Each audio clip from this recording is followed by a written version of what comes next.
Bem-vindo, bem-vinda, bem-vinde a mais um Fórum Sindical, um programa da revista Fórum em parceria com os sindicatos petroleiros Norte Fluminense. Final de ano, início de ano é período de balanço, né, gente? Então, hoje o balanço vai ser em torno com foco na Petrobras.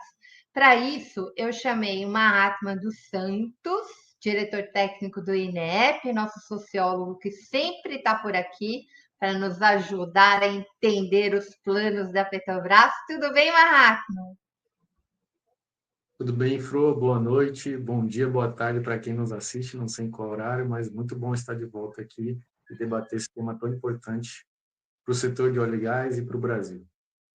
E com links, né? E com anotações do INEP nesse plano, né? Tem muitas perguntas provocadas pelo INEP para que o plano estratégico e para que os planos de negócios da Petrobras, que é o tema que a gente vai falar hoje, saia do papel, né? Ou pelo menos comece a fazer parte do plano e saia do papel. Eu também convidei a querida, que faz tempo que ela não vem aqui, mas toda vez que ela vem é tão bom encontrá-la, Rosângela Busanelli, nossa querida conselheira eleita pelos trabalhadores no Conselho de Administração da Petrobras. Tudo bem? Oi, boa noite, Fro, boa noite, Mahatma, boa noite todos que estão aqui conosco ou estarão em outro momento. Obrigada pelo convite, prazer enorme estar aqui, como sempre. Muito bom Que estar com bom. você. Muito bem.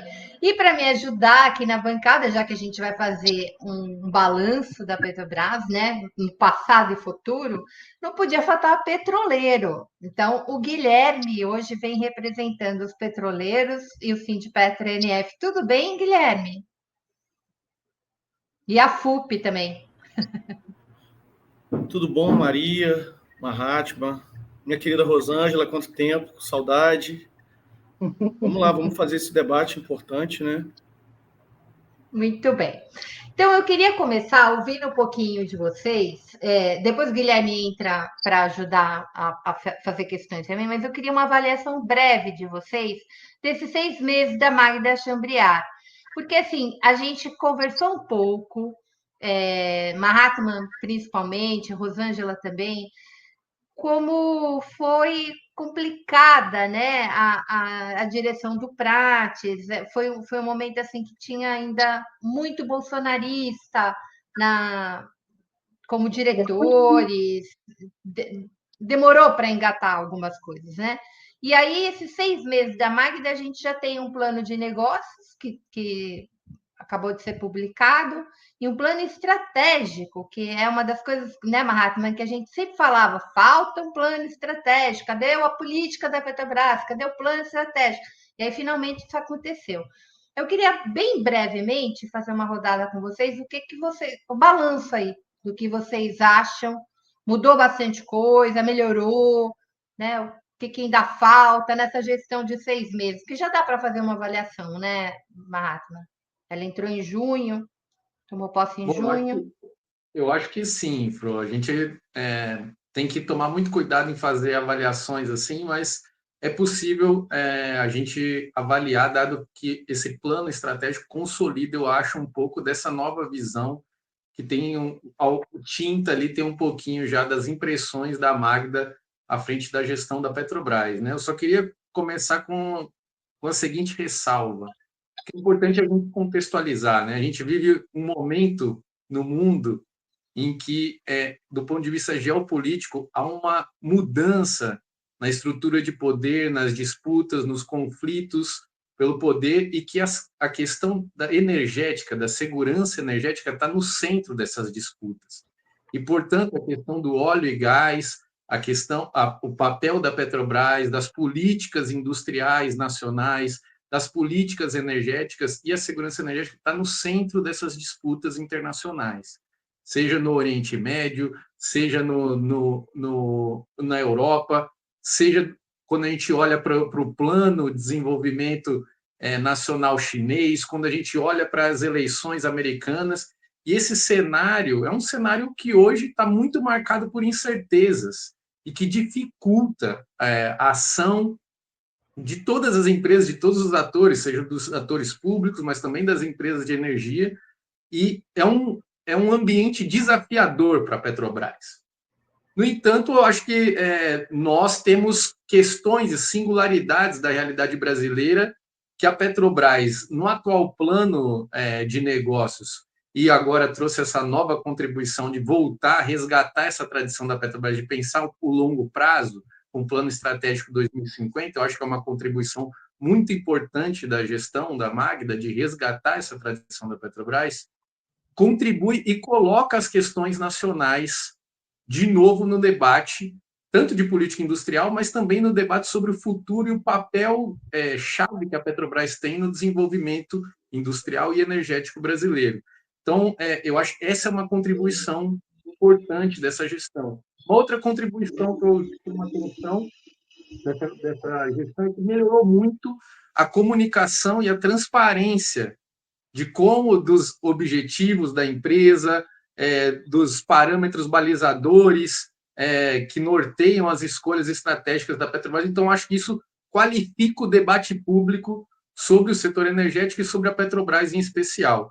E agora, assim, uma outra questão importante é que a Petrobras, pela primeira vez, se coloca o desafio de ser uma liderança da transição energética justa, incorpora, né, essa questão de maneira definitiva, o tema da transição energética justa.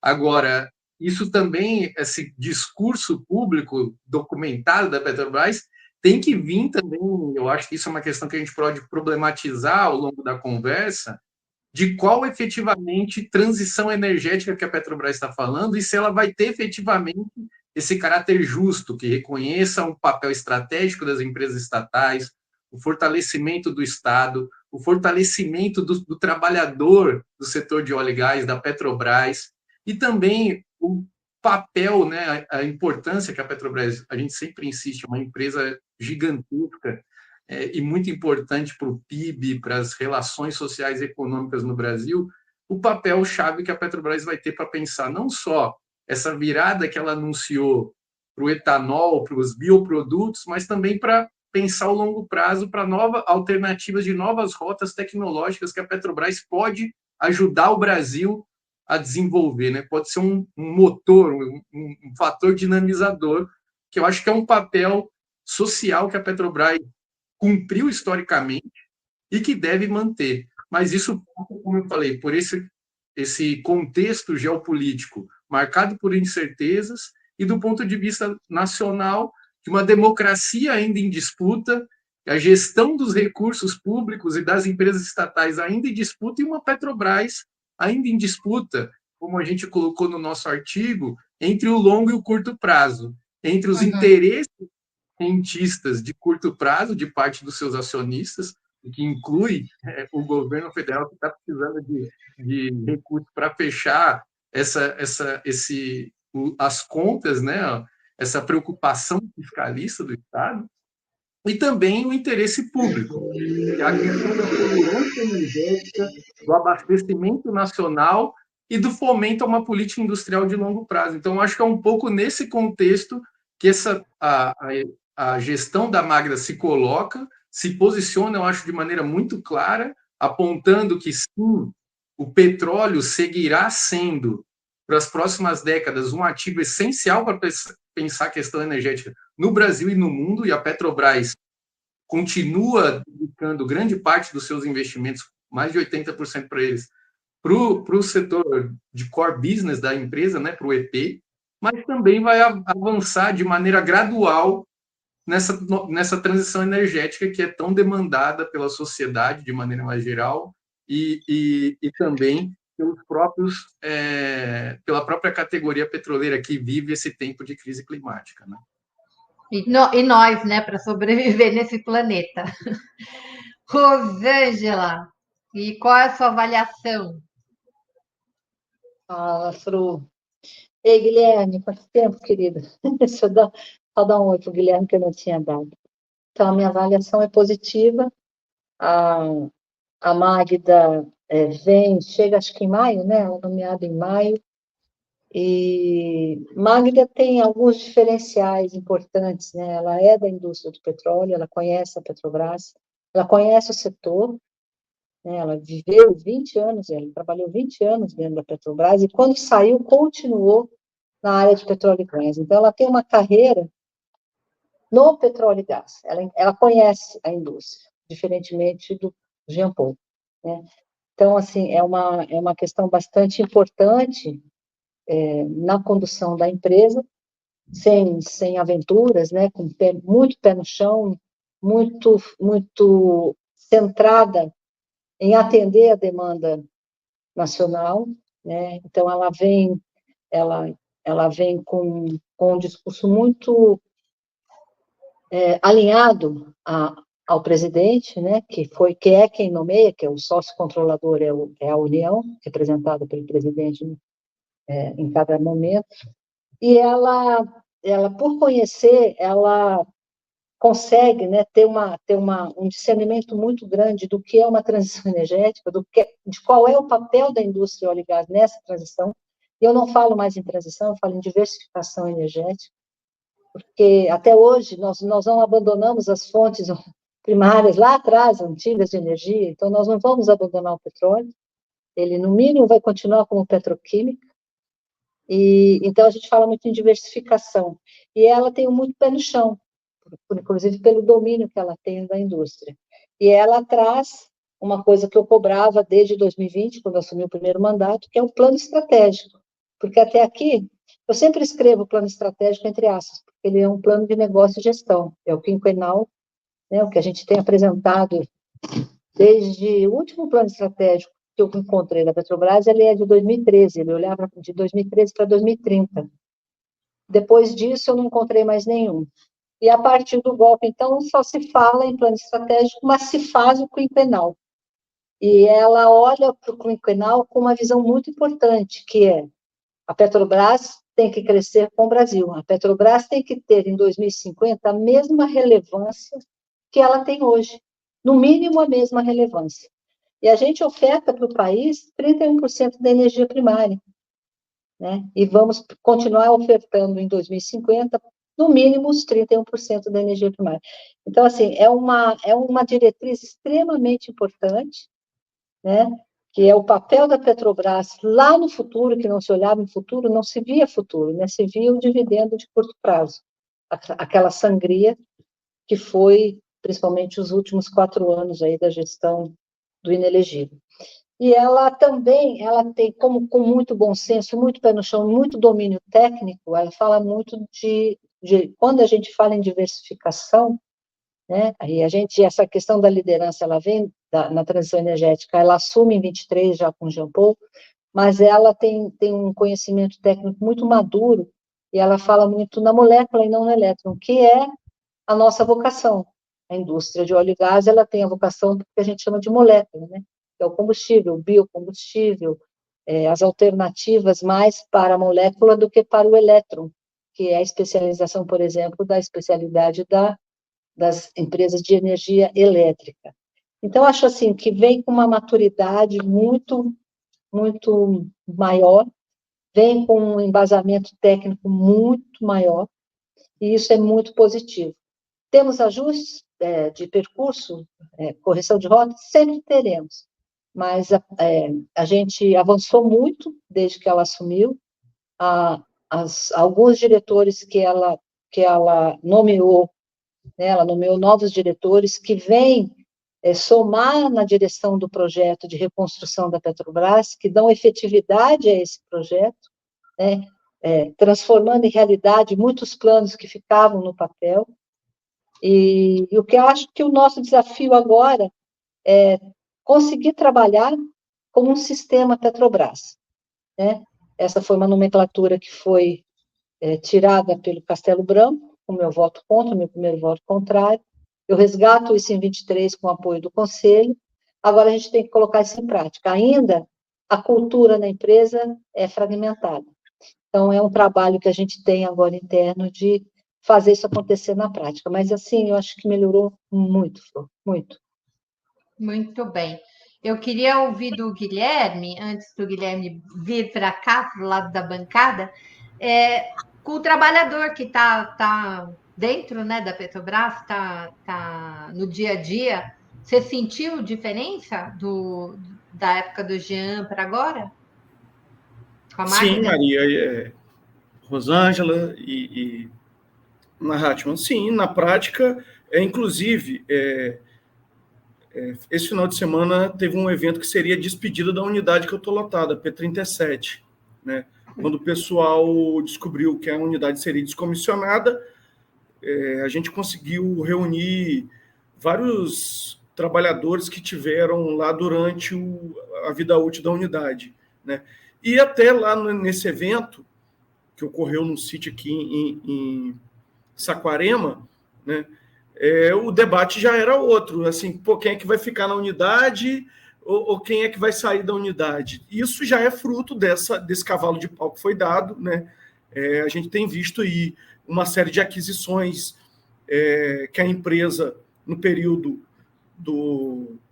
da antiga gestão, né, do Inominável, estava se desfazendo de ativos. A Petrobras tem reincorporado alguns desses ativos, né, unidades que estavam para ser descomissionadas, como algumas aqui na Bacia de Campos. A gente vê esse processo ter alguma reversão.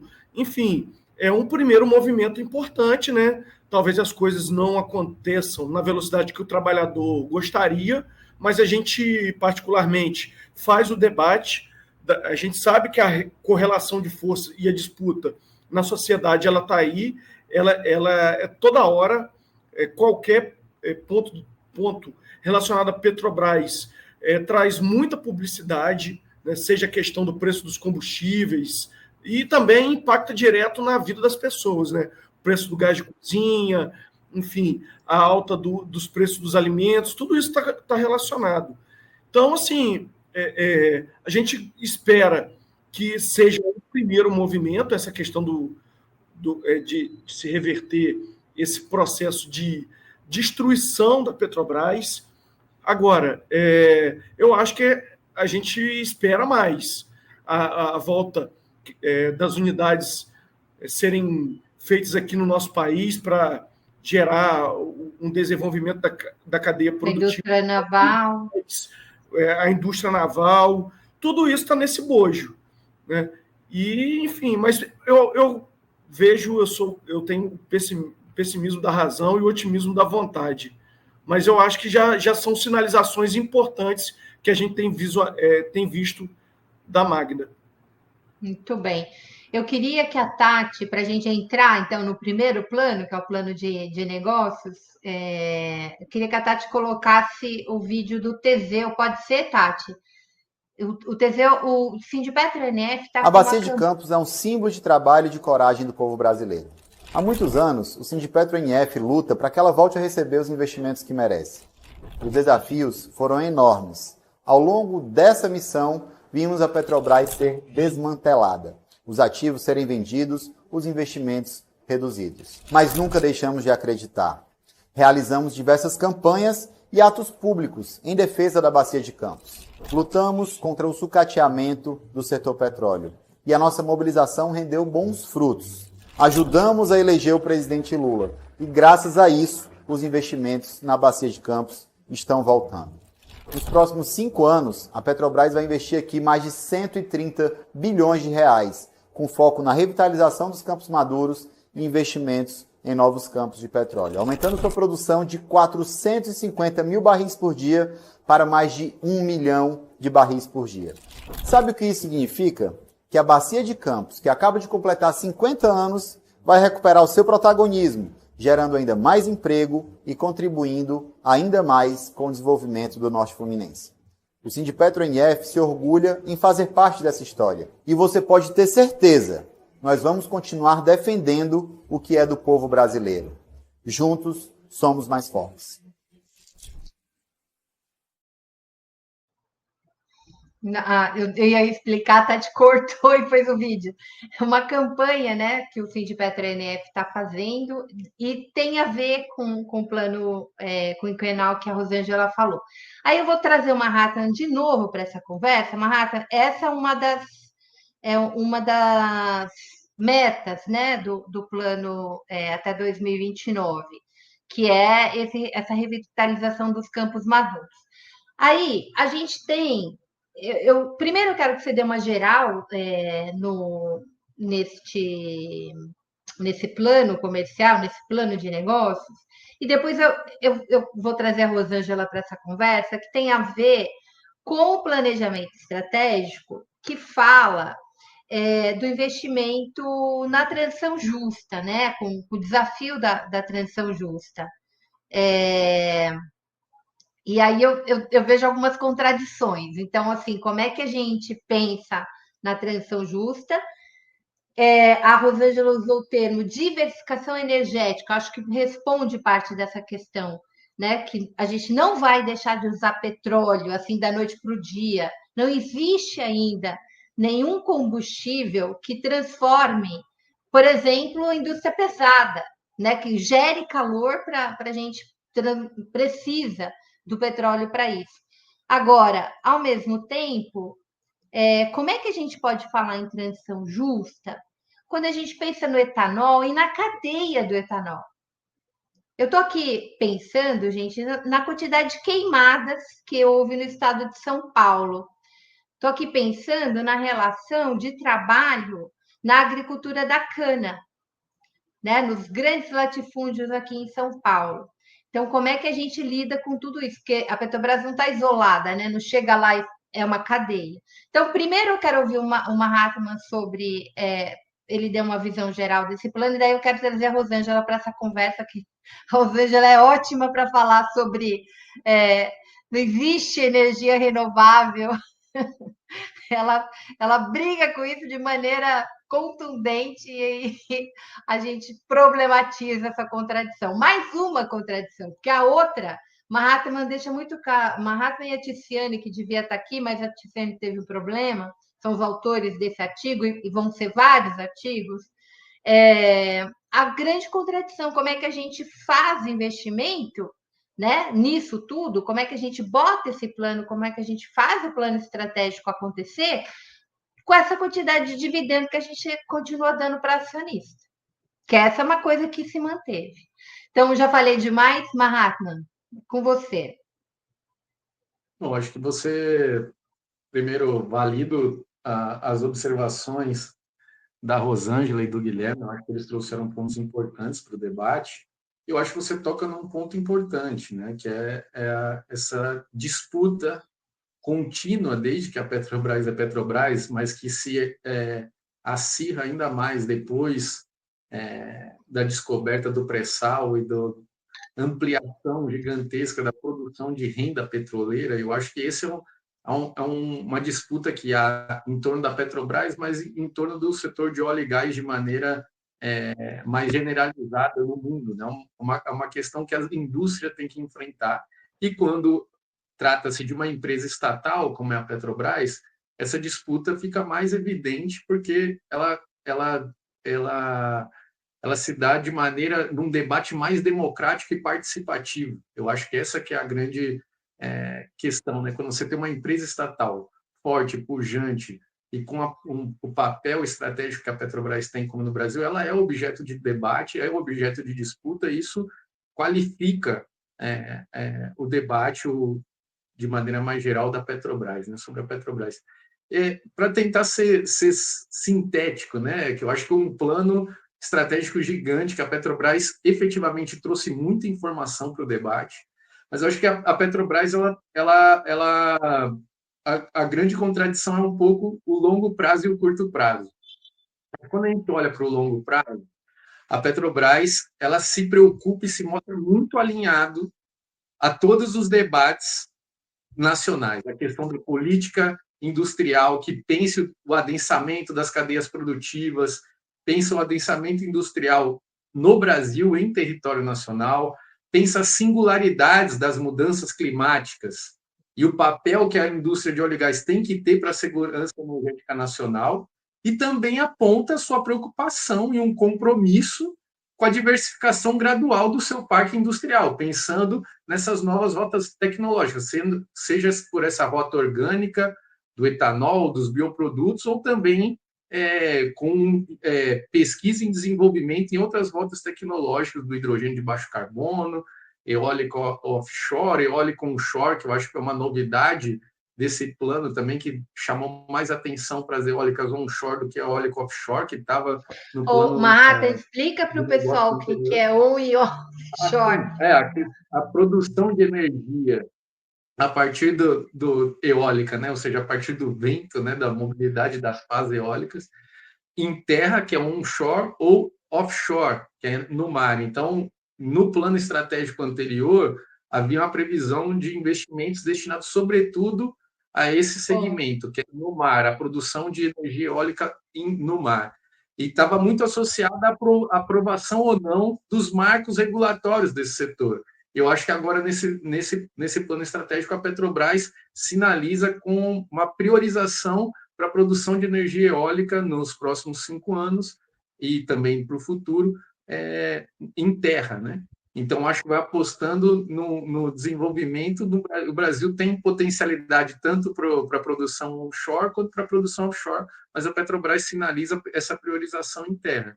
E eu acho que o que mais chama atenção também, que é isso que a Rosângela trouxe, que no longo prazo a Petrobras tem como ambição não só alcançar a neutralidade de emissões até 2050, ou seja, todas as emissões que ela fizer a partir da sua produção, ela capturar essas emissões de gases de efeito estufa até 2050, ou seja, para ter uma neutralidade, tudo que ela emitir, ela captura. Então, esse é um compromisso importante. E, ao mesmo tempo, a manutenção de ser a garantidora de 31% da oferta de energia primária no Brasil. Então, no longo prazo, eu acho que essas são as ambições que a Petrobras tem que apontar mesmo, porque nós aqui no INEP temos essa leitura de que, quando a gente fala em transição energética, é como a Rosângela falou, as transições, historicamente, são lentas. E ainda mais com a complexidade industrial que hoje tem, com a complexidade de atores que estão envolvidos no setor energético, de interesses que estão envolvidos na transição energética, vai ser um movimento lento, efetivamente gradual, e que vai ser permeado por disputas e avanços. A velocidade dela vai mudar em alguns momentos de acordo com o contexto. Tanto é que a gente vê agora, num contexto de pandemia, de ebulição de novos conflitos bélicos, a gente vê o quê? Uma ampliação do consumo de carvão no mundo, na Europa, na Ásia, e então essa é uma questão que vai essas contradições e avanços a guerra na Rússia e Ucrânia, a guerra no território ucraniano, as disputas no Oriente Médio, tudo isso interferem na velocidade em que a gente avança, na capacidade de descarbonizar nossas matrizes e de avançar em novas tecnologias para a produção energética. Então, acho que no longo prazo, a Petrobras, com seu plano estratégico de 2050, deixa as suas diretrizes muito claras. Assim. Agora, quando a gente olha para o plano de negócios, que é esse de quinquenal, dos próximos 5 anos, eu acho que aí as mudanças são mais tênues, mais graduais e mais incrementais. E quando a gente olha para a curva de produção da Petrobras, ou seja, que reflete a ambição dos investimentos da Petrobras, por exemplo, em novas fronteiras exploratórias que são necessárias, dado que a gente vai ter, a partir de 2030, previsão da Petrobras, da EPE, de declínio da produção dos campos, principalmente do pré-sal, isso também da produção do Brasil. Então, isso exige um esforço para a garantia da segurança energética brasileira na próxima década, de investimentos em novas fronteiras exploratórias, que a Petrobras fosse até mais ambiciosa do que ela vai ser. Ao mesmo tempo, acho que ela exigiria uma ambição maior da Petrobras na expansão do seu parque industrial de refino, para lidar com a ainda grande dependência do Brasil de importações de derivados. Então, isso são coisas que a gente já chamou a atenção quando a gente fez a crítica ao plano de negócios quinquenal de 2022, depois de 2023, e que ainda são atuais essas críticas. Porque a gente olha para avanços, mas esses avanços em termos de investimento, de aceleração de projetos que aparecem nesse plano estratégico, eles dão conta da manutenção da curva de produção da Petrobras, que estava prevista já em 2022. Não há um incremento grande. Agora, é claro, isso pode mudar com novas descobertas, com a resolução dos parâmetros para a exploração ou não da margem equatorial, com os avanços que a Petrobras tem sinalizado de fazer atividades exploratórias na costa africana, com as descobertas de novas jazidas de gás natural na Colômbia, na América Latina. Então, acho que a Petrobras está olhando para isso de maneira com a complexidade que essa tarefa exige. Mas a necessidade que o Brasil tem, que o setor tem, é de um avanço mais robusto. Então, e aí o que chama atenção quando a gente aponta as contradições, tanto do longo prazo quanto do curto prazo, nesse artigo que a gente divulgou no Le Monde, que faz parte de uma série de 6 artigos que o INEP publicou e já está disponível nas nossas redes sociais, no nosso site e também no site do Le Monde Diplomatique Brasil, a gente traz essas contradições. Por exemplo, ao mesmo tempo que a Petrobras reconhece essa necessidade de continuar sendo uma empresa que garanta a oferta de energia, segurança e o abastecimento nacional, a Petrobras ampliou a previsão de pagamentos de dividendos para os seus acionistas no próximo quinquênio. E saiu uma base de mais 10 bilhões de dólares. Então, e ao mesmo tempo, reduz a previsão de investimentos. A Magda falou em um ajuste, realidade. Mas por que essa sobra que a Petrobras prevê o quê? Uma ampliação das receitas dela no próximo quinquênio de um patamar mínimo de 180 bilhões de dólares para 190. E aí esses recursos estão basicamente sendo, quando a gente olha para os números frios, destinados à maior remuneração dos acionistas. Aí uma pergunta que fica, que eu acho que precisa de um esclarecimento maior, é por que esse espaço maior de receitas não é revertido em maiores investimentos? Porque quando a gente olha, por exemplo, para a previsão que existia em 2023 para investimentos totais em 2025, ela segue a mesma, 18,5 bilhões de dólares. Então, apesar da aceleração dos projetos, dessa maior preocupação, essa contradição permanece. E aí a pergunta é, falta projetos?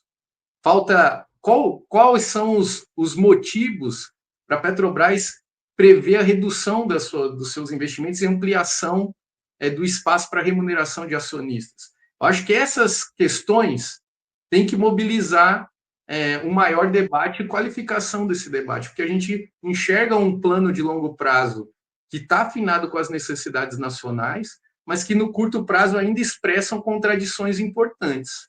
E que o que nós aqui no INEP temos chamado bastante atenção é para a necessidade de investimentos mais pujantes no curto prazo, porque a indústria de petróleo, esses investimentos, por exemplo, em novas fronteiras exploratórias, são de longa maturação. Então, o investimento que a decisão é tomada hoje, ele vai só produzir petróleo daqui 7, 8 anos.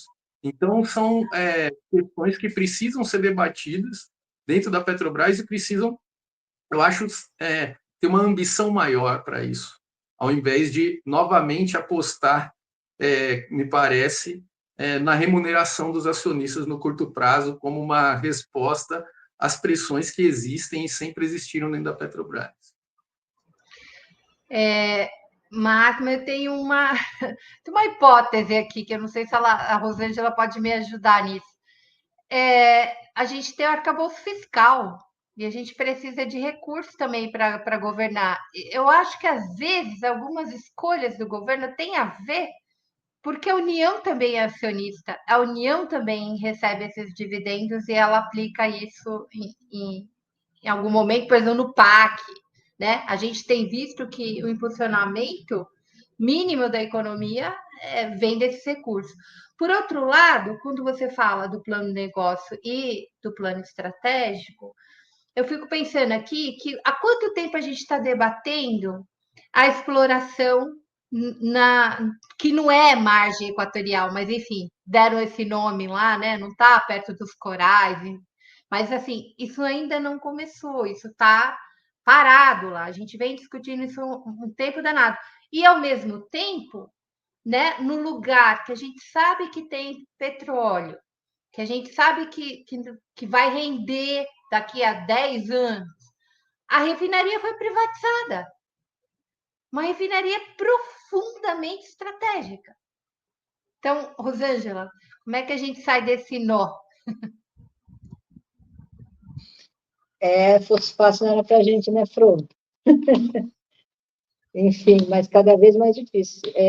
O Mahatma aponta questões bastante importantes, né? E essa uma demanda e um debate que eu trago para dentro do Conselho. A questão dos dividendos, né? E a questão dos investimentos, que eu questionei também durante a discussão do plano estratégico. Agora, a gente tem algumas limitações, né? Falando de dividendos e a questão dos investimentos. Nós estamos há 10 anos tentando perfurar, né, aqui no país, né? Começou com a BP, com a Total, a margem equatorial. E a gente está com problema de não conseguir licença ambiental, né?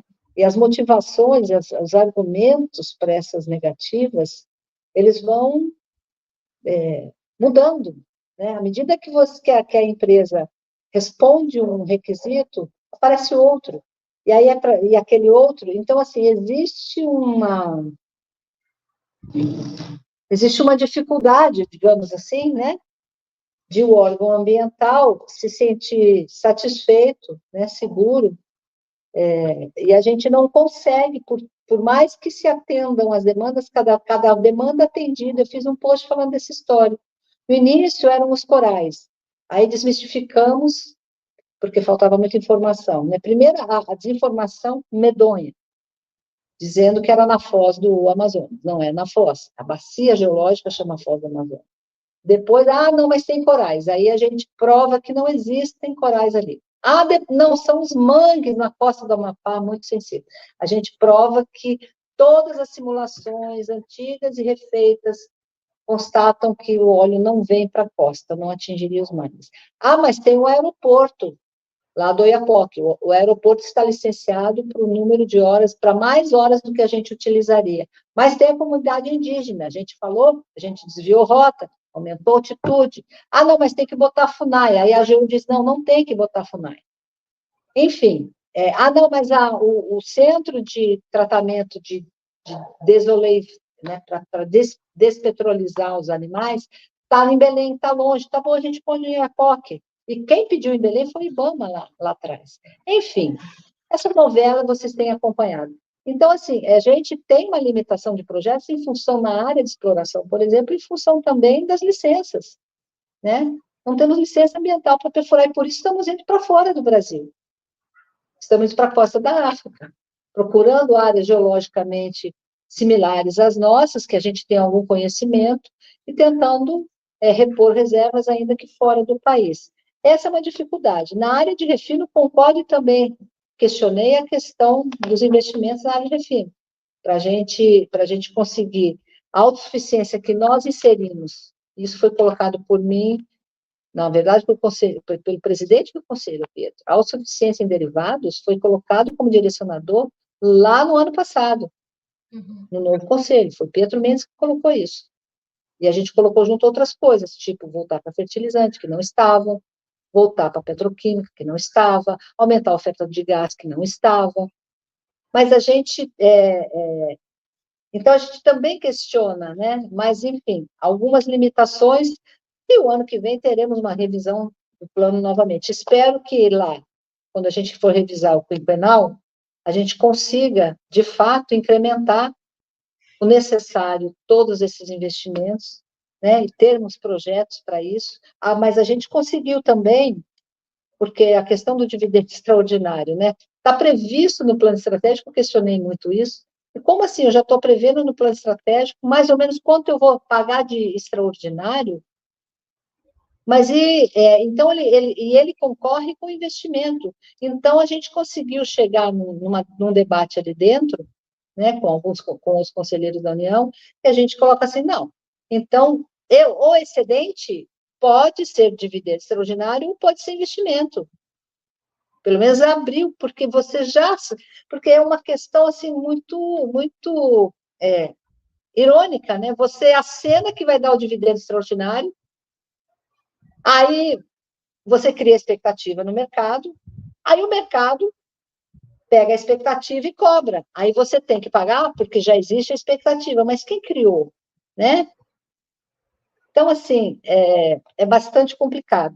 E aí, quando a gente fala, né, aí eu gosto desse tema, né, a gente já conversou bastante sobre ele, a diversificação energética, a transição.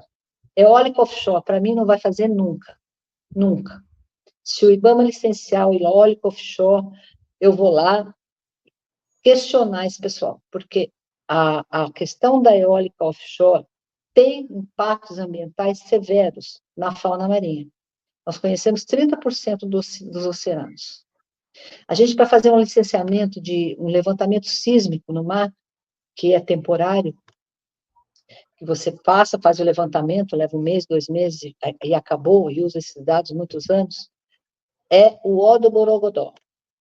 Porque tem ruído, porque afeta isso, porque afeta a rota. Imagina um monte de torre instalado no mar, vibrando e fazendo barulho 24 horas por dia, 7 dias por semana. Ah, mas não tem ruído para nós, não. Só que o mar não é estéril.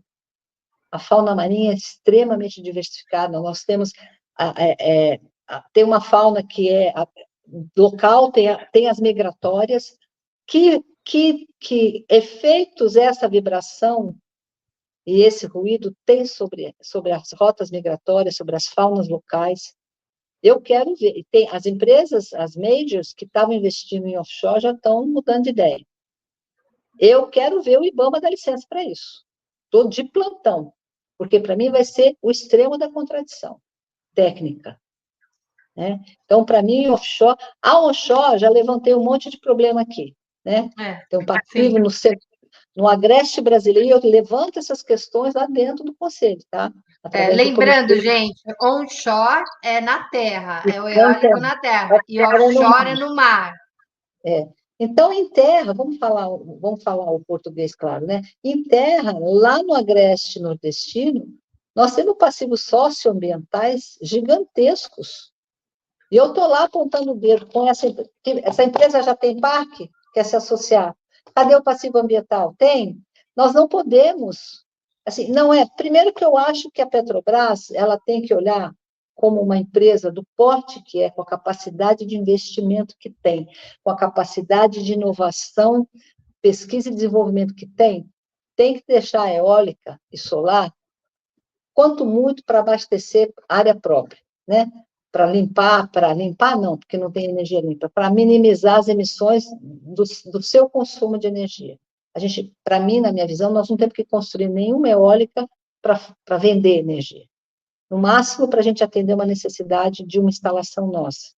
Porque essa é uma tecnologia dominada. Eu acho que a gente tem que ir para o hélio, tem que ir para o hidrogênio, tem que ir para a geotermia, tem que ir para o CCUS, que já fazemos bastante. O CCUS? CCUS, em inglês, é Carbon Capture, Use and Store. É a captura, o uso e o estoque do carbono. Então, a gente já reinjeta, no fundo, a gente já reinjeta da nossa produção. Há estudos para a gente reinjetar da nossa produção e fazer centros de captura, por exemplo, da CSN, da Vale, de indústrias que tem, da Celometal, que emitem, e que a gente possa, de alguma forma, capturar e reinjetar a partir do litoral, né, já tem projetos para a gente estudar isso, e reinjetar esse carbono. Então, a gente está também ou prestando serviço ou compensando a nossa emissão, porque a gente não consegue zerar toda a emissão. Então, nós vamos, parte do nosso compromisso de emissão zero, ela também vai ter que ser suprida pela compra de crédito de carbono. Então, seja investindo no reflorestamento, seja investindo em áreas degradadas para reflorestar, seja investindo em florestas para que não sejam desmatadas, e aí, ou seja, reinjetando, capturando e injetando carbono de outras indústrias. Que isso pode ser, se não formos pagos por isso, será uma forma de compensar, ou se formos pagos, a gente não pode usar como compensação, mas a gente faria com uma prestação de serviço.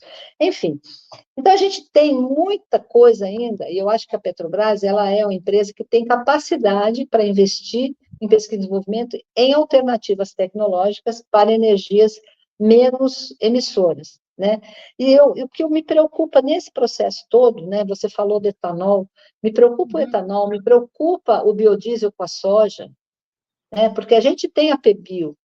A proposta da PBio é ser uma empresa sustentável. Ela trabalhou com o mínimo de soja possível, que era 25%. Era a única empresa de biodiesel que usava o mínimo para a soja. Por quê? A gente tem que olhar, quando a gente olha para isso, o pessoal me fala, as emissões do planeta, bacana, eu tenho que conhecer. E quais são as do Brasil? Sim. É o uso da terra. Sim. Então, eu questiono lá dentro... E do consumo da água potável. Sim, ninguém fala do agronegócio. Água, né? O pessoal falava isso, eu não entendi. A gente exporta com os nossos grãos a nossa água doce. Porque tudo isso é irrigação de aquíferos subterrâneos, nossos, valiosíssimos, que não põe na conta. Então, aí eu questiono lá dentro isso também. Eu estou lá, eu presido o Comitê de Segurança, Meio Ambiente e Saúde, que fala de sustentabilidade, que também aborda a questão do clima, responsabilidade social, violência no trabalho, tudo que você imaginar, a gente discute lá. E aí eu levanto isso. Qual é a estratégia? Isso é questionado ali dentro, né, por nós. Eu lidero esse questionamento no comitê. Qual é a nossa estratégia para a matéria-prima? Nós vamos fazer biocombustível? Bacana. Qual é a estratégia? Porque a gente não pode falar em renovável, em reduzir emissão sem sustentabilidade, não faz sentido. Se eu estimulo a fronteira agrícola, que é o maior emissor no Brasil hoje, né, a ocupação da terra, não faz sentido, o meu balanço não vai ser positivo. Se eu me associo a empresas que abusam do agrotóxico, eu não sou sustentável. Né? Qual é a nossa estratégia para a matéria-prima do combustível? E não faz transição justa com empresa que não respeita direito trabalhista. Que a gente também vê muito isso no agronegócio. Muito. Sim. Então, assim, a gente vai ter que... Esse debate ele é muito mais profundo do que parece. Né? Ele é muito mais profundo. Então, a gente tem que discutir. Aí a molécula, eu acho que tem que ser da molécula e coisas mais novas do que isso. Eu acho que a parte elétrica, o elétron, né? O pessoal classificou isso, molécula ou elétron, bacana, encaixa legal. Mas dentro do que nós vamos fazer, que é mais o nosso DNA, que é o combustível, que é o hélio, geotermia, coisas, né, tem os minerais terras raras, tem minerais nobres, né? Dentro do que nós vamos fazer, que está mais próximo da nossa especialidade, e a gente tem capacidade de investimento e de pesquisa e desenvolvimento, a gente tem porte para isso, e para isso a gente vai ter que guardar dinheiro de dividendo para poder investir, porque o retorno é baixo, né? Principalmente no início. A gente precisa discutir, junto com essa questão da redução da emissão, a sustentabilidade das nossas opções, né? Então, assim, essa é uma questão que a gente tem que levar muito a sério, porque a gente pode destruir parte da nossa credibilidade ambiental, que a gente construiu a duras penas, né?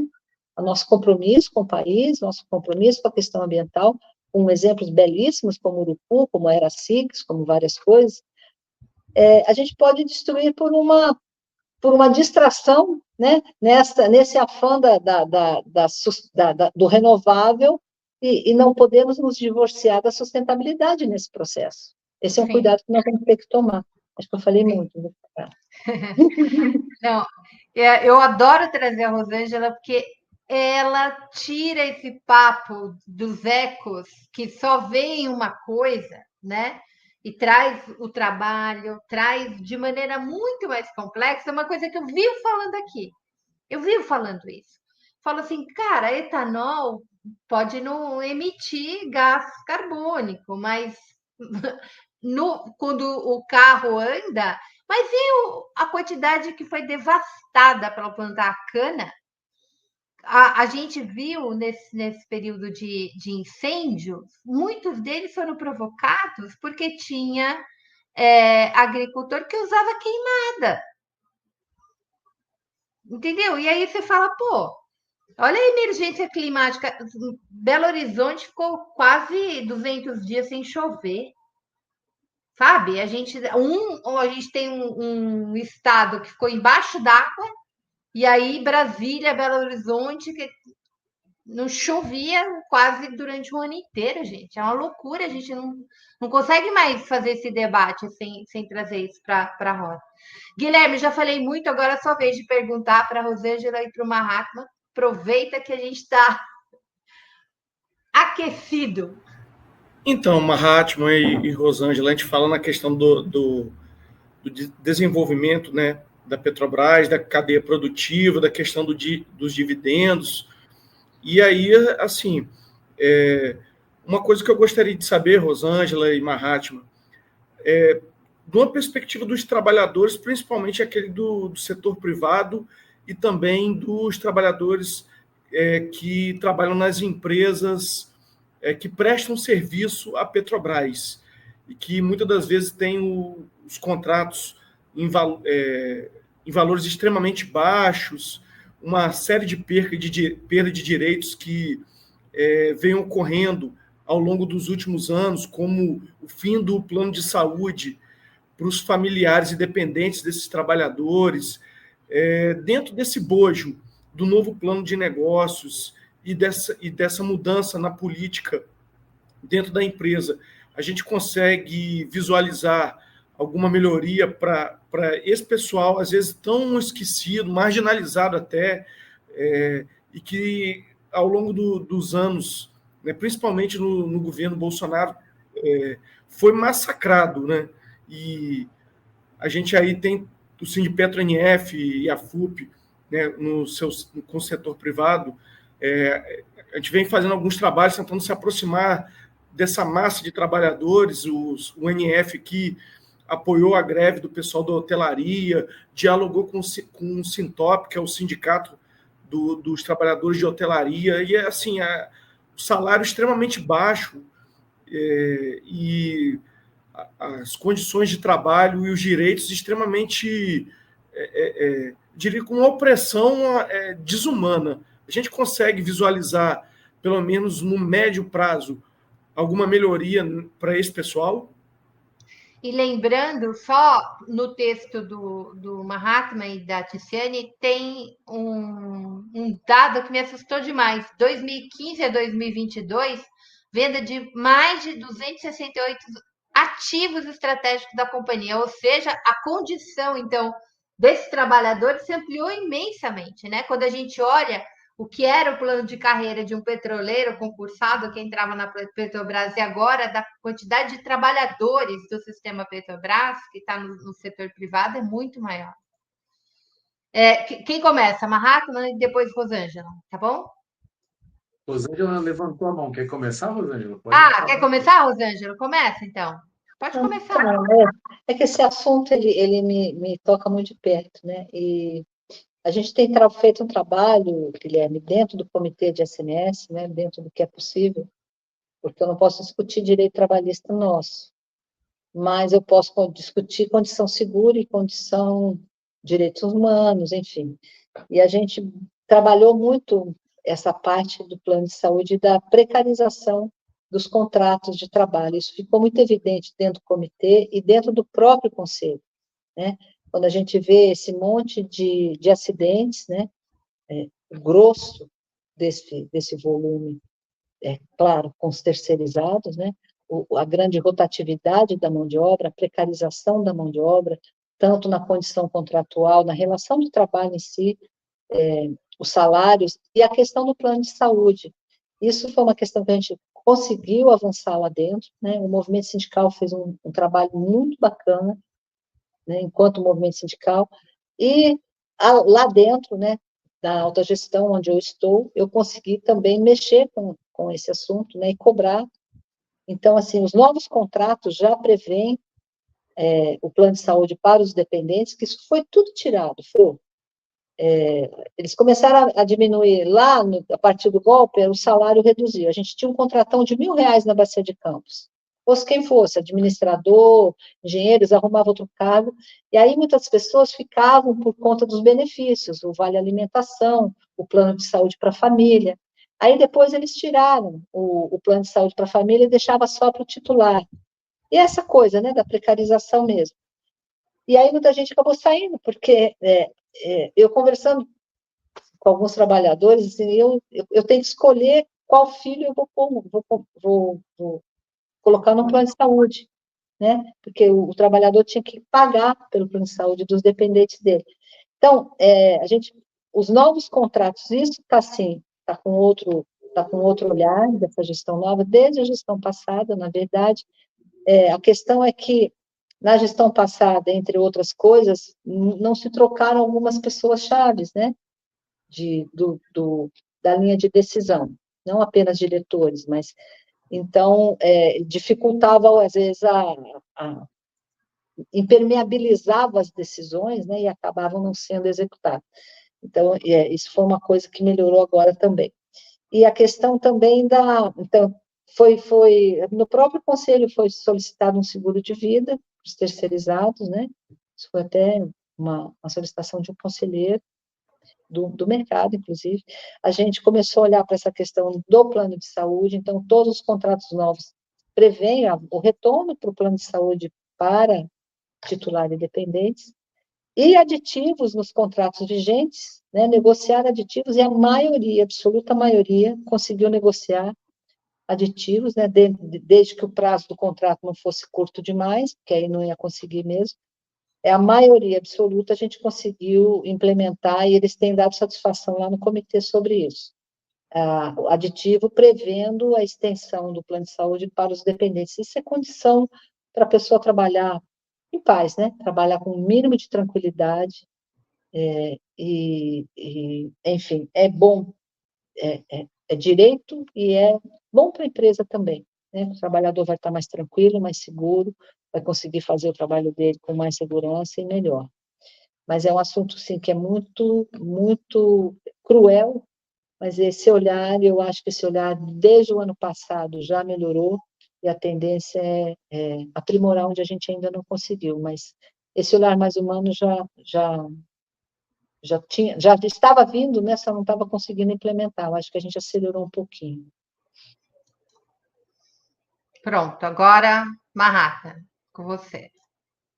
Bom, Guilherme, eu acho que essa pergunta que você fez joga a luz numa questão muito importante, né? Se aqui ao longo do debate a gente questionou a categoria transição energética, né? Falando em transições, né? A necessidade de mudanças no mercado de trabalho, a relação das empresas com o meio ambiente, a relação das empresas com a segurança energética. A gente falou bem no tema da transição energética e aí justa. Eu acho que esse justo também está em disputa, né? A Petrobras e outras empresas já incorporaram nas suas publicações corporativas esse termo, mas eu acho que a sociedade civil e a gente vê crescendo muito, principalmente nesses ambientes multilaterais e internacionais. A gente teve agora vai ter a cúpula dos BRICS e a COP o ano que vem no Brasil, mas a gente acabou de ver o G20, a gente viu a sociedade civil se manifestando na disputa, né, em direção a uma disputa desse termo justo. O que vai ser justo? O que é justo para as empresas, o que é justo para a sociedade? E esse debate, eu acho, sobre a equidade, a justiça social, é um debate longo na história da humanidade. É um debate que remonta ao uso racional dos recursos, a geração de empregos decente, como usando os termos da OIT, a geração de qualidade de vida, de equidade e justiça social. Essa sempre foi uma preocupação da humanidade, desde os tempos mais primórdios, assim, né? E que o capitalismo, infelizmente, é um modo de organização e de relações sociais que marginalizou esse debate sobre justiça social e colocou na frente a questão da produtividade, dos ganhos, do lucro, e vai deixando isso de maneira mais lateral. E é um trabalho, eu acho, de nós, da sociedade civil, do movimento sindical, e aqui eu acho que a FUP faz esse debate muito bem, traz essa bandeira da necessidade de pensar o caráter justo, da justiça social associada a esses processos de transição industrial, no mercado de trabalho, que já estão em curso e vão afetar todo mundo, inclusive os petroleiros. E nesse plano agora de negócio da Petrobras, lançado em novembro do ano passado, e ali bem próximo do G20, né, logo depois do G20, a Petrobras fala isso, deixa de maneira bem clara a posição dela em relação a isso. Então, ela fala em atuar, vou aqui reproduzir como está escrito, atuar com integridade, ou seja, promover, fala em promoção da diversidade, ou seja, com aumento da participação das mulheres em cargos de órgãos estatutários, ou seja, na gestão da empresa, aumento da participação das pessoas autodeclaradas negras em cargos de gestão na empresa, assegurar a apuração de casos de violência sexual que mancharam a imagem da empresa e que a FUP atuou de maneira bem sistemática e contundente na mobilização e nas salvaguardas, né, e melhora dessas qualidades dos casos de violência e abuso sexual dentro da empresa. Ou seja, a Petrobras também fala em garantia de integridade das empresas e também de direitos humanos das empresas que estão na sua cadeia de fornecedores, ou seja, que as empresas não vão colocar como pré-requisitos que as empresas tenham um inventário também das suas emissões de gases de efeito estufa, ou seja, vai exigir de toda a sua cadeia produtiva o que ela está chamando aqui de integridade, ou seja, de responsabilidade social, ambiental mais profunda. Mas eu acho que esse claro, é uma atribuição, um dever social da empresa e que a Petrobras sinaliza que vai procurar avançar nisso nos próximos anos, qualificar a sua ação, mas que vai exigir também, como a gente conhece, dos sindicatos, da FUP, dos trabalhadores, uma mobilização em torno disso. E aí a Rosângela chamou a atenção também de um ponto que está aqui também no plano estratégico. A Petrobras também fala que esse plano de negócios dela para os próximos 5 anos prevê, né, ou tem o potencial, para ser mais preciso, de gerar e sustentar 315 mil empregos diretos e indiretos. Ou seja, a gente está falando aí de uma cadeia produtiva. Se hoje a Petrobras tem ali algo próximo de 45 mil trabalhadores, de uma potencialidade de geração e sustentabilidade, basicamente 315 mil ocupações dentro da cadeia produtiva da Petrobras. Então, é um alcance gigantesco dentro do mercado de trabalho que redobra, né, a responsabilidade da empresa e também do movimento sindical de fazer esse debate sobre o que é justiça quando a gente fala em um mundo, em um meio ambiente, uma indústria em transição. E é isso que eu falo, assim, a ideia, eu acho que, assim, para corroborar um pouco a posição crítica que a Rosângela tem a esses termos de energia limpa, né? A gente fala em energia de baixo carbono, que é limpa, quando a gente olha os impactos da geração de energia em qualquer segmento, seja os impactos ambientais, que são necessários a gente apontar e botar o dedo na ferida, mas também os impactos sociais, eles são gigantescos, e a gente vê que eles já estão afetando grande parte dos territórios em que essas indústrias energéticas estão atuando, como na sociedade civil, né? Sejam as mulheres, principalmente, sejam dos homens, dos trabalhadores, de maneira geral, desses territórios. E eu acho que a Petrobras mostra que ela está preocupada com isso, mas é preciso refinar esses parâmetros, é preciso refinar essa política para evitar ou salvaguardar a maior parte dos direitos desses trabalhadores. E aí, só para fechar, eu acho que a gente precisa disputar essa narrativa sobre... narrativa não é uma palavra que está na moda, mas disputar o que é esse caráter justo da transição. E o papel, acho, de nós, acadêmicos, institutos de pesquisa, das representações dos trabalhadores, seja no CA ou seja nos sindicatos, nas federações, fazer essa disputa de como a gente quer. E aí o INEP está muito inserido num debate que já está tomando forma aqui, eu acho, na América Latina, numa rede de pesquisa de grupos de investigadores latino-americanos que defendem a necessidade de que essa transição ela seja justa, mas também popular e pense na soberania nacional, esteja atrelada a um processo de desenvolvimento soberano, ou seja, que supere as contradições do capitalismo, ou seja, que garantam ou disputem não só a qualidade dos vínculos de trabalho, das relações de trabalho, mas também garanta a participação da propriedade pública nesses segmentos, e aí eu vou falar aqui só da energia, por exemplo, que são estratégicos para o futuro da nação, são estratégicos para a gente conseguir, de maneira dialogada e participativa, construir parâmetros e políticas públicas de desenvolvimento social.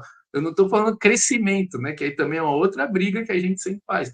Não é crescimento, mas desenvolvimento econômico e social. Então, é muito importante esse plano estratégico da Petrobras dar notícias, informa como a Petrobras vai exigir isso ou vai contribuir para essa melhora, mas eu acho que, dado o caráter, a importância e a volúpia, o tamanho da Petrobras na economia brasileira, no sistema energético brasileiro, como ela mesma fala, 31% da oferta primária de energia, é uma batalha que a gente vai lutar nos próximos anos e tem que exigir avanços cada vez mais significativos da empresa nisso, né? Mas não só da Petrobras, como bem chamou a atenção da Flor, de toda a cadeia, né?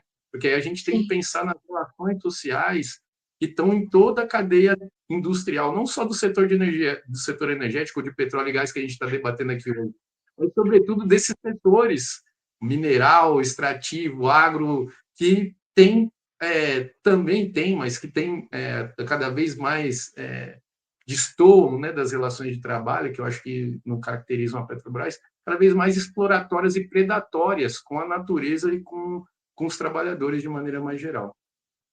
A gente não tem, por exemplo, um setor no Ministério do Trabalho de transição justa. Esse é um debate que a gente precisa fazer. Cadê lá no Ministério do Trabalho as pessoas debatendo por isso? Assim, o que eu vejo muitas vezes é no discurso uma coisa que é muito mercado quando se fala de transição energética, né? Essa coisa da economia verde e tal, mas quando a gente olha para o trabalhador, fala, opa, justo onde? Cadê a geração de trabalho com qualidade, com direitos? Né? A gente está vendo redução a luta por redução de jornada, gente. A gente é histórica da classe trabalhadora. O 1º de maio nasceu com essa luta. E o que a gente tem visto é uma loucura. Eu me lembro da pandemia, o meu irmão trabalhando 12 horas assim, na Petrobras, como petroleiro concursado, não é? Nem no setor privado. Adoecendo de Covid, pegando não sei quantas Covids. Então, assim, quando você olha, e olha também a qualidade que se tinha antes como um trabalhador, né? Porque tinha até um status, né? O petroleiro tinha um status, assim. Olha, o petroleiro era um trabalhador, né? Top de linha, assim, nos direitos. E isso foi perdendo muito, perdendo pra caramba. Gente, nós estamos caminhando para os finalmente, e aí eu queria, primeiro, Rosângela, todos vocês aproveitem para dar o recado final, mas eu queria pedir para o Mahatma falar dos próximos artigos, porque a gente, por exemplo, não falou aqui de fertilizante. Aí, de novo, a gente olha para o contexto global e aí a gente vê que fechamos a Vafem, né, no período do Bolsonaro, aí vem a guerra com a Rússia, a gente fica sem fertilizante, né? A gente tinha o nitrogenado, gente, de muita qualidade, e pela estupidez, né, do mercado, do capitalismo selvagem, neoliberal aí, do inelegível e companhia, a gente ficou sem, e parou construção, né, de fábricas, enfim. Eu queria ouvir um pouquinho, Marta, que vocês, olhando para esse plano estratégico, gás natural, a gente não falou aqui, porque tudo isso faz parte do olhar, né, que a gente tem para a Petrobras, para o sistema Petrobras. E aí depois é só pontual mesmo, quando vai sair e o que vocês vão falar, porque vocês estão fazendo uma análise profunda disso. Aí depois passar para a Rosângela e para o Guilherme para o recado final. Ótimo, Flor. Bom, queria então, já que são minhas palavras finais, agradecer mais uma vez aqui o convite. É sempre um prazer para nós do INEP contribuir aqui nesse debate, nesse espaço tão importante que a categoria petroleira criou e mantém, né? Assim como o INEP, que é um instituto de pesquisa criado e mantido pelo movimento sindical petroleiro. Eu acho que são duas iniciativas que dão peso nessa necessidade de gerar conhecimento a partir da classe trabalhadora e difundir conhecimento e debate, ideias em espaços que a classe trabalhadora é protagonista, né? Então, uma maneira que o INEP encontra de contribuir para esse debate público, para a análise do plano de negócios, do plano estratégico da Petrobras, é publicar anualmente uma série de artigos sobre o plano estratégico da Petrobras, né? Esse ano já saíram, Flor, saiu agora, se encerrou na segunda semana que a gente está gravando hoje, dia 16 de dezembro, acabou de finalizar a série que a gente publicou no Le Monde Diplomatique, mas que todo mundo pode encontrar, seja no site do INEP ou nas redes sociais do INEP. Então, nosso site, para quem ainda não conhece, não visitou, é www.ineep.org.br, e o nosso Instagram, para quem quiser seguir a gente nas redes sociais e acompanhar permanentemente as nossas publicações, é @Instituto INEP, com 2S. Você acha a gente lá nas redes sociais, já tem todos esses artigos, tem esse meu e da Tiziana, que abre a série, que fala sobre essas contradições entre o curto e o longo prazo da Petrobras, mas tem também o artigo do Francismar Ferreira, que fala sobre especificamente sobre o setor do EP, como ele aparece no plano estratégico. Tem um terceiro artigo do Eric Sobral e do Ademar Mineiro, que fala sobre toda a cadeia produtiva ali do refino, transporte e comercialização, analisa o papel estratégico que isso tem para a Petrobras.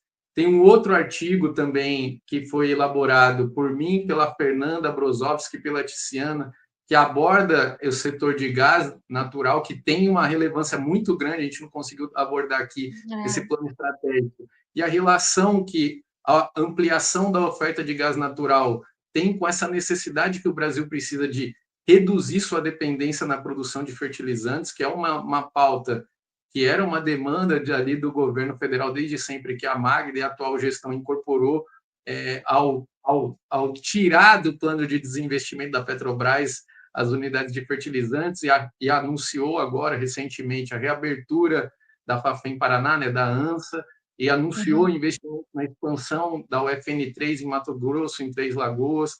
Para concluir, né? Concluir as obras, né, que estão paradas desde o golpe. Então, são anúncios importantes. E tem um artigo final, que é o do André Tokarski, que analisa um pouco os aspectos, as relações em torno da governança da Petrobras, né? Então, está tudo disponível no nosso site, nas nossas redes sociais, é só seguir a gente. Eu não sou muito bom nessa coisa de propaganda, mas acompanho o INEP lá nas redes sociais. E, de novo, é um prazer estar aqui. Sempre que precisar, só contar conosco. Queria agradecer aqui também o prazer de dividir isso com a Rosângela, que sempre contribui muito com o INEP nos nossos debates. A gente acompanha também as redes sociais dela, a produção dela, que faz um papel muito importante de disputa dentro do Conselho de Administração da Petrobras, que é um espaço que a classe trabalhadora também tem que disputar, e é o Guilherme aí representando toda a categoria petroleira. É um prazer estar com vocês. Obrigada, Mahatma. É sempre um prazer ter você aqui com a gente. É sempre conhecimento. Eu vou colocar na transcrição da Thumb os links para os artigos, ou pelo menos para esse inicial. Rosângela, querida. Vamos lá. Tá vendo como foi bom falar antes do Mahatma? Nada como um cientista social para falar de relações trabalhistas, né? Deu uma aula aqui para gente, bacana. Então, só para encerrar, né? Eu acho assim, essa questão aí que você colocou, fertilizante, gás natural, isso tudo a gente trouxe, foi o conselho que trouxe em 23, né? Acho que é importante, muito importante destacar isso, porque isso é um dos papéis também da sua conselheira, representando os trabalhadores, né? Isso a gente trouxe, eu discuti isso, e quem propôs foi o presidente do conselho e eu, né? A gente debatendo como a gente estava vendo, e isso é que viabilizou a retomada do setor, né? Tanto fertilizante quanto petroquímica, né? Que a gente precisa aí, a oferta de gás e a autossuficiência de combustíveis. E assim, né, acho que fechando, a gente precisa combater a pobreza energética no Brasil, né? Ela é muito grande, né? É mais uma desigualdade que nós temos no país, né? Rosângela, deixa eu fazer só um adendo. Quando o Manhattan, e você estava falando do onshore, offshore, eu me lembrei que tem lugares lá no Nordeste com parque eólico que a população que está ao redor não tem energia. Porque essa energia, inclusive, ela não só não fornece para os moradores ali, como às vezes ela provoca interrupções na transmissão da energia que é permanente, né? Porque como ela é intermitente, e aí a cachorrada resolveu, já estão querendo jantar.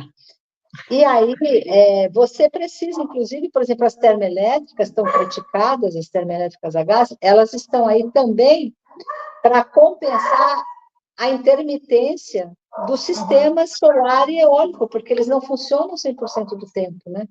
Então, assim, são questões muito, muito complicadas, né? E aí, então, assim, voltando, né, para a questão da pobreza energética, a gente precisa ter soberania nacional, para isso a gente tem que ter segurança energética, precisa combater a pobreza energética no Brasil.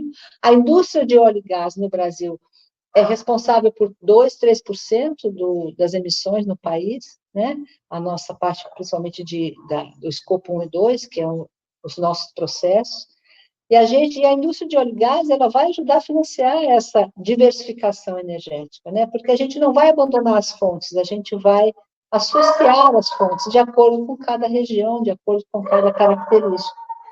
E é muito importante e a Petrobras tem um papel fundamental nisso, né? O Mahatma já colocou isso bem claro, né? Muito bom estar aqui contigo, Mahatma. Faz tempo que a gente não faz uma live junto aqui, né? Guilherme também. E, enfim, a gente precisa agora...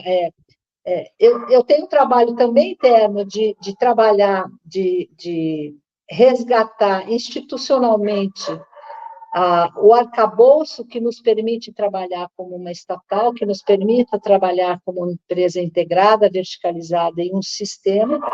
Então, a gente precisa fazer essas disputas, né? Gente, está impossível aqui. E aí, os cachorros do sítio do fundo estão ótimos. E aí, a gente precisa, então, a gente precisa trabalhar nesses arcabouços, né, institucionais e ir para o mundo real, trabalhar como tal. E isso a gente ainda está caminhando, né? Resgatar essa cultura do sistema, do integrado, do verticalizado, onde um projeto não pode ser calibrado, né? Eu sempre falo lá dentro, o pré-sal não pode ser o gabarito para os projetos que nós temos. Temos projetos que podem não ser tão lucrativos, mas que são muito estratégicos, e é por aí que a gente tem que caminhar, né? Porque cada um tem que contribuir com o todo, e não ser cada um mais lucrativo. É isso, gente. Obrigada e desculpa a zoeira. Muito bom estar com vocês. Muito obrigada. A gente que agradece. O Guilherme, nosso petroleiro, vai encerrar nossa live. Não, dizer que essa luz que se traz, né, quando sai qualquer movimento relacionado à questão da Petrobras, esse movimento, a análise que se faz disso, as conclusões que se tiram dessas análises, são uns balizadores imensos para se fazer o debate perante a sociedade, né? Hoje em dia a gente só tem a opinião, basicamente, da mídia mainstream. Então, quando o Mahatma vem, faz a análise, a Rosângela faz a análise, a gente vem aqui, coloca determinadas questões e faz questionamentos e tira dúvidas de uma perspectiva do trabalhador, né? A gente está fazendo algo que é extremamente importante, que é trazer por que determinadas lutas da FUP e dos sindicatos estão no fulcro da Petrobras que a gente quer, das disputas que existem dentro da Petrobras, sejam elas internas, sejam elas externas, o papel que a empresa como ela tem para o desenvolvimento nacional, Então, é fundamental a gente sempre estar praticando e fazendo debates como esse. E gostaria de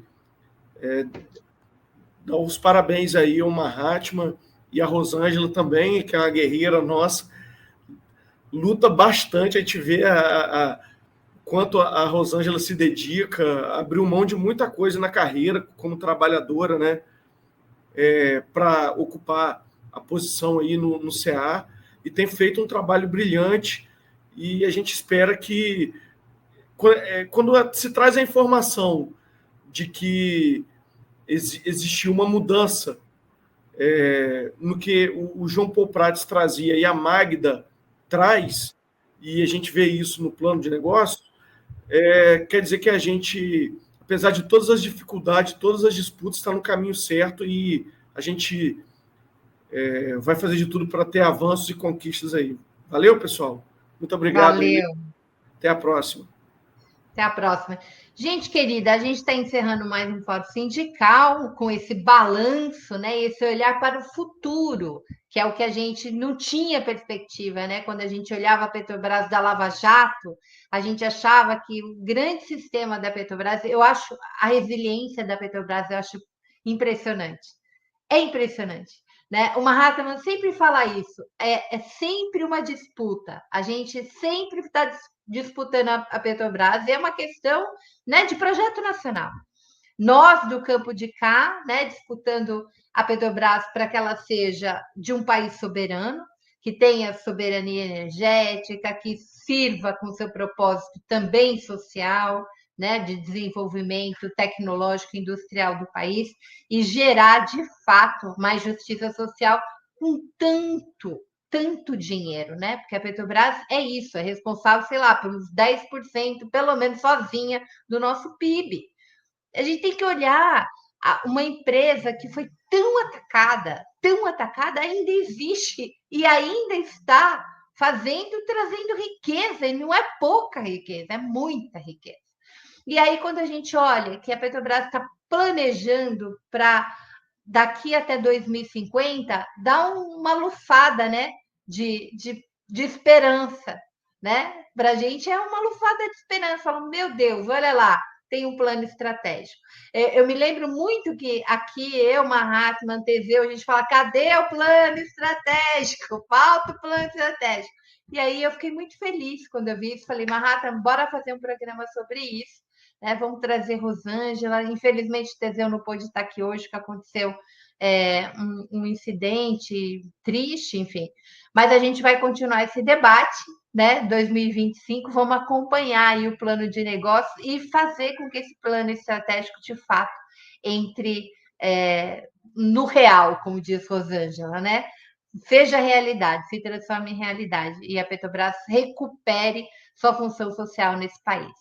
Gente querida, Rosângela, Guilherme, Mahatma e todo mundo que nos acompanhou até agora, Tati aí nos bastidores, beijo imenso, até semana que vem.